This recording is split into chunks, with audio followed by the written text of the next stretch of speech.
Now we've got Ben Beattie in the studio. Ben is the other side's energy guru, electrical engineer, and creator and host of the Baseload podcast, which is truly based. Ben, welcome back to the show. Great to have you here to make sense of all this for us. Thanks, Damien.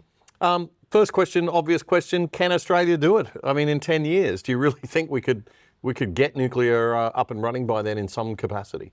If we're optimistic, you'd have to say yes, of course.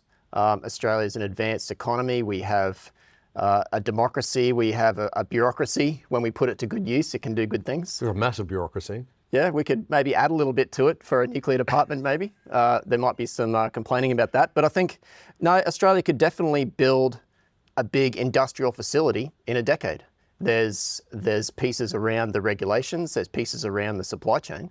But if you want to do it, you can do it. I mean, it's going to take a lot longer to build Snowy 2. Right, okay. So compared to renewables, which I think we really should start calling unreliables, or land destroyers, land consumer technology, because it really does scar the environment. Wind and solar. It's nothing nice and pleasant about it environmentally, but compared to wind and solar, do you think nuclear? I mean, the coalition are talking about putting nuclear reactors at where present coal plants are, right? So if they did that, that would have much less environmental damaging impact. Yeah, of course. If you build highly dense energy sources, you don't need the widely distributed and low density energy sources. And this is the great fear of the renewables industry. If the renewables industry has to compete with investment and market share and even, dare we say, government subsidies with a nuclear industry, and if they're both meant to give us zero emissions, but one's going to be there for 80 years per site, whereas renewables are going to be there for 20 years per site and then soak up some more land, you'd have to say that people will tend to go with the nuclear. And that's an obvious response. And the sooner we get to these more adult conversations, the better. Yeah. So is it feasible to put them in the coal plants, where the coal plants are? Yeah, absolutely. Okay. So the existing coal facilities in Australia, the ones that are left, there's 3 in Victoria, 4 in New South Wales, and 8 in Queensland. And that's all we're talking about. They already come with, obviously, an electricity connection, high capacity electricity connection. A lot of them have rail of some sort. They've obviously got heavy duty roads, because you can't build a large baseload power station without roads. And if you're trying to get something big into an area to build it, something heavy, that takes several trucks worth to get in, like transformers, turbines, that sort of thing. You need the right route. So bridges have to be reinforced to do this. So these power stations have all that infrastructure already in place. Transmission lines. The transmission lines are critical. That's the big one, right? Well, we're going to be talking about transmission lines in this segment. But the existing transmission lines should be used as much as possible to get the most value out of them. And the only way you can do that is to reuse them. What we're talking about with renewables, putting the distributed, these small capacity, to be honest, power stations out in the wilderness, the natural wilderness, and building new transmission lines, everything's going to be underutilized and cost a lot more, to be honest, and upset a lot of farmers too. Okay, it doesn't seem to make sense, but Chris Bowen, the climate energy minister, whatever he's called, he's got pretty firm plans and a pretty firm commitment to the wind and solar land consuming technology. You saw him on the Insiders, on the ABC's Insiders this week. Let's have a quick look at a clip from that interview where Chris Bowen was basically asked about the opposition's claim that these nuclear plants could be built within 10 years. You might have just heard the opposition says experts are telling them you could have a nuclear power plant up and running within 10 years in Australia. Is that right? Tell him he's dreaming. I mean, I don't know what experts he's talking to. I mean, I just heard you talking about Europe's experience. I could point to the United States experience. The United States, with a very developed regulatory regime, with a very developed nuclear industry, the nuclear leader of the world. The average build time of a nuclear power plant in the United States has been 19 years. Ted O'Brien thinks he can do it in Australia from 10 with a standing start with no regulations, with it banned not only nationally but in the 3 most popular states. I mean, throw in the Opera House and the Harbour Bridge and you might sell him something. He's a comedian. 19 years, is that reasonable? Well, Mr. Bowen's pointing to projects which have been built in America since basically not long after World War II. Okay, so the average is 19 years over all that time. And you'd like to think that in this day and age where we have 3D modelling, computer-aided design, we have advanced materials, and we have proper manufacturing and unions even who would get on board, hopefully, you'd think that we could improve that a lot. Yeah. Okay. So the idea that it would be 19 years is pushing it a little bit. I mean, Yeah, obviously... Mr. Bowen often complains about his opposition and the media and commentators cherry picking, but that's exactly what he's doing here. All right, let's take a look at another clip from that interview when Spears asks about the nuclear ban, and he basically says to Bowen, you know, if the ban is, if the cost of building these things is so prohibitive and so expensive, then why do you even need to have a ban? If the idea of nuclear energy is so prohibitively expensive, takes too long, why do we need the ban at all? Well, David, I hear this argument about, I'll just lift the ban and let the market sort it out. Well, the market hasn't sorted it out in any other country in the world. Every country in the world with nuclear has required massive transfers of taxpayer wealth to the nuclear constructors.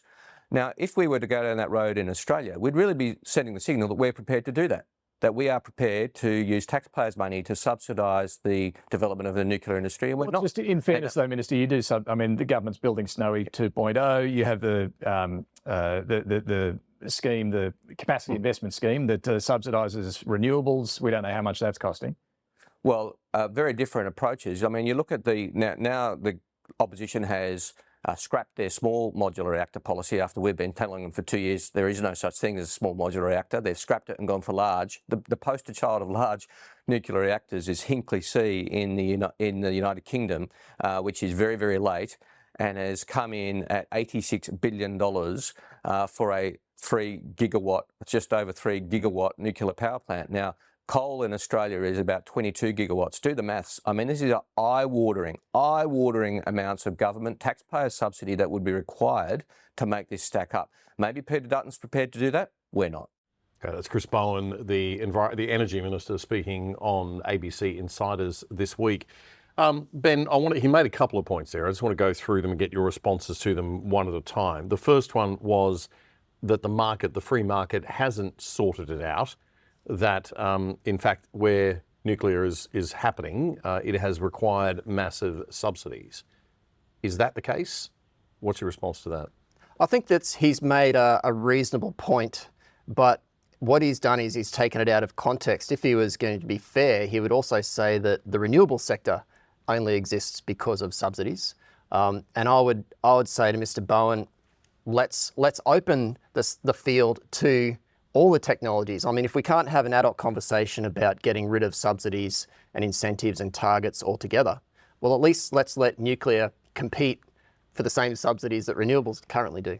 Well, let's talk about subsidies for a minute, because renewables energy has enormous subsidies, the renewables industry.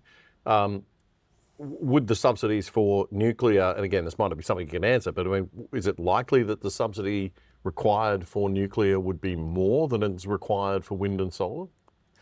I think if we did it badly, yes, it would. But I think we need to, like I said, coming back to a theme tonight of having adult conversations about this stuff. So we're talking about first of a kind in Australia, but not so much first of a kind in the world. Something else Mr. Bowen said was that Hinkley C is the poster child of the nuclear industry. Well, it's not actually.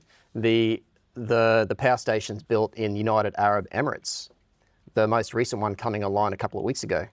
Now, they've built 4. This is a large nuclear reactor? Yep. They've built 4 of them in the last 15 years. So I don't see why, if they can't do it, we can't do it. Now, the subsidy question is always going to be raised. I think that nuclear in Australia will need some subsidies, but I think the benefits of nuclear power will pay back those subsidies many times over. So if we're talking about getting very cheap electricity for 80 years per site, that's something to consider. And there's always a place for subsidies.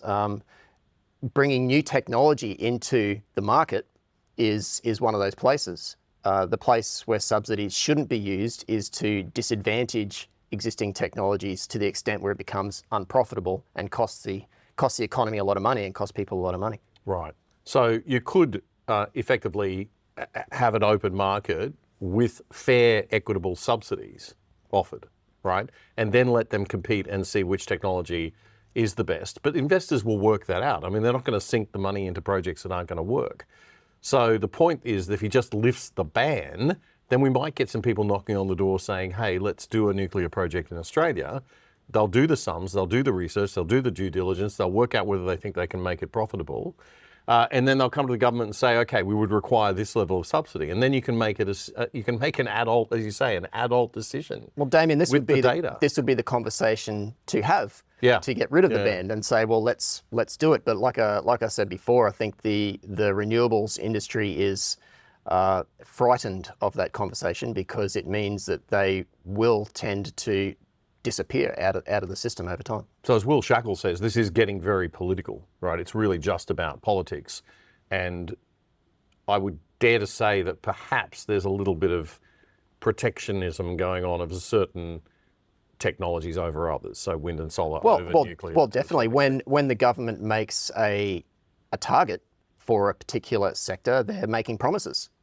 And if Mr. Bowen's fond of his euphemisms, I'd say, well, let's stop making promises that you can't cash. Yeah.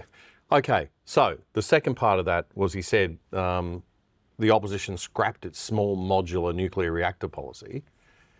There's no such thing. We've been telling them there's no such thing as a small modular nuclear reactor for ages, and they finally accepted it and gone for large nuclear reactor technology. Okay, but before we just accept that, is it a dream? Is it a pipe dream? Is it nonsense to talk about small modular nuclear reactors, this new technology with the easier to build, faster to build? No, SMRs are coming. Canada's looks like they're going to be the first ones.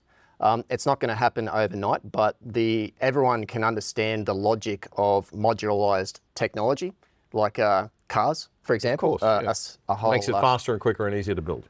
The quality gets better, the tolerances get tighter, everything works better, and obviously the costs come down when you can mass produce something or effectively mass produce something. Now, I'd take issue with Mr. Bowen saying that the LNP's policy was SMRs. I think their policy was pretty much just to repeal the existing bans as far as they can, because they've got the federal government, and then you've got all the states to deal with as well. I think SMRs became a sort of a catchphrase and was cherry-picked a little bit.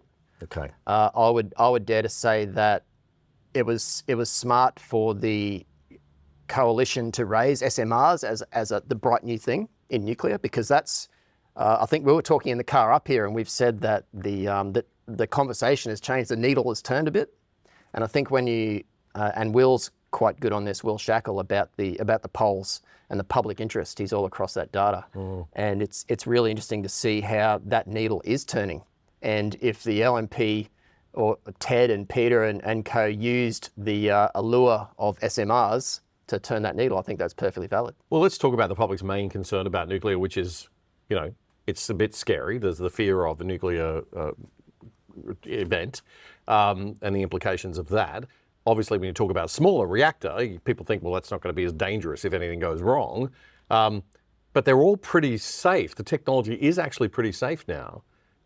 You were mentioning Fukushima.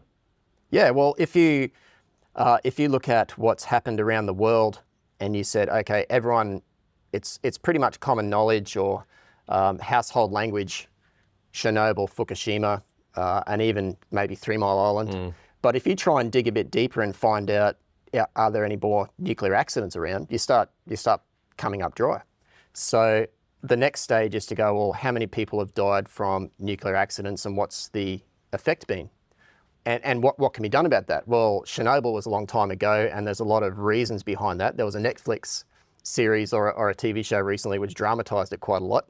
But the people who I talked to about that basically snorted at it in derision and said that was very dramatized and and hyped that when you've got an old technology in, say, the old Soviet Union, and all the problems that come with communism and the chain of command. Oh, like the fact that you don't tell your boss when something's breaking because you don't want to get into trouble. Just cover over it and paper over it, yeah. And one of the best things about socialism and communism. Hopefully the shift will change before the bad things happen. Yeah, yeah. So all that stuff there, and then and people are now going on tours there now.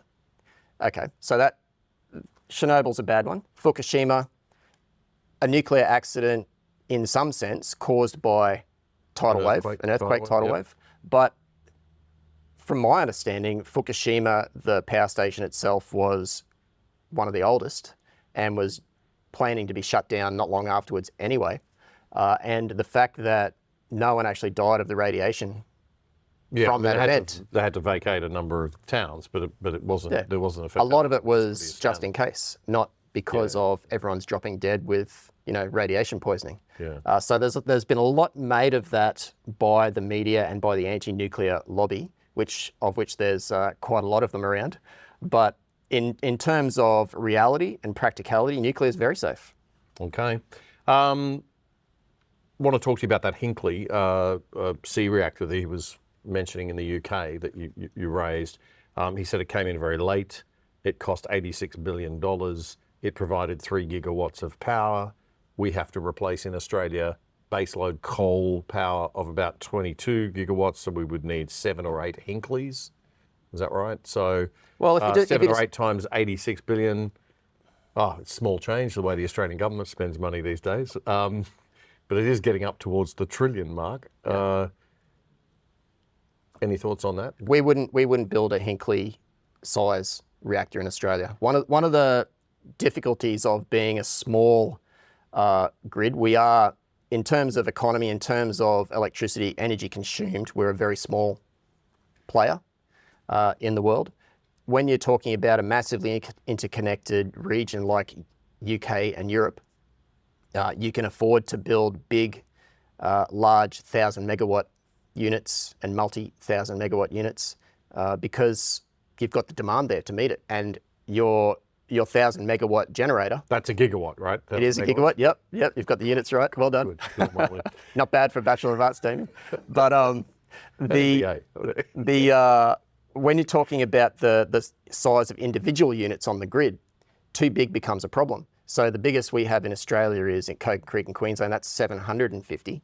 And if you think about what the market operator who runs the grid from moment to moment, they consider the risk of that falling over and tripping off. So there has to be enough sitting around to make up the difference if it goes away. And that's a spinning reserve, not available in wind and solar, by the way. There's no spinning reserve in wind and solar. You can't turn it up if you need it all of a sudden. But too big a unit can add cost. So we're looking at smaller units, and there are smaller units around 400, 600 megawatts, which work well for us. And obviously they're cheaper to build, smaller to build, take less time. Now, you would argue we still need some coal, right? Because we've got to have that baseload reliability that you can turn on and off quickly, because you can't turn nuclear on and off quickly either. You can't turn wind and solar, right? You can't turn coal on and off quickly either. You can turn it down a bit, and you'll find that coal has a minimum to do with the air-fuel ratios and how much fuel you can blow in with the air. So there's some technical reasons around that. Follow it? He's lost me. Yeah, go on. We'll get the whiteboard out later. Just can you turn it up or down? It'll be fine. Within limits, you can, and it does quite a good job, as it's done in Australia for 50 years or longer.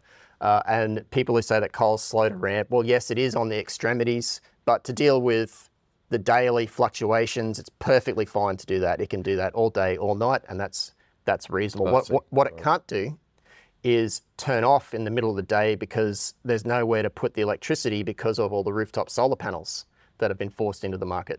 Oh, right. Okay. You can't over-generate the electricity because you got nowhere to put it. And over-generation. The physics doesn't allow it. The economics doesn't like it, but you can subsidise the economics out of the way, but the physics, and you can't subsidise the physics out of the way. No. The left can get rid of economics, but they can't get rid of physics. It really annoys them. They would if they could, I'm sure. Ben, for all the technical stuff, people can listen to you on the Baseload podcast and go and dive a bit deeper if you're megawatts and gigawatts are up to a bit higher standard than mine, and your understanding's a bit higher standard than mine. Tell people how to find the baseload. Podcast. That's the one. That is, so I chose baseload because I figured that would describe my niche accurately. Yeah. So the Baseload podcast on all your iTunes, Spotify, etc. Thank you. All right. Ben Beattie, thanks very much for joining us once again, our energy guru here on the other side.